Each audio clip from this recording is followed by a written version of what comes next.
Assalamualaikum dostlar. Mine bugün benim turmuş iptaşım tağında kıstı biber pişirdi.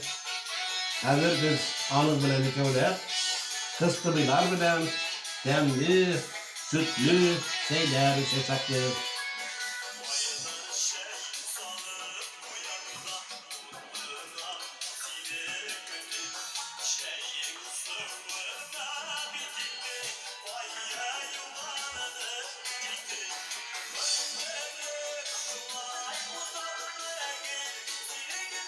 Hazır rahim itip benim turmuş iptaşım da oturur.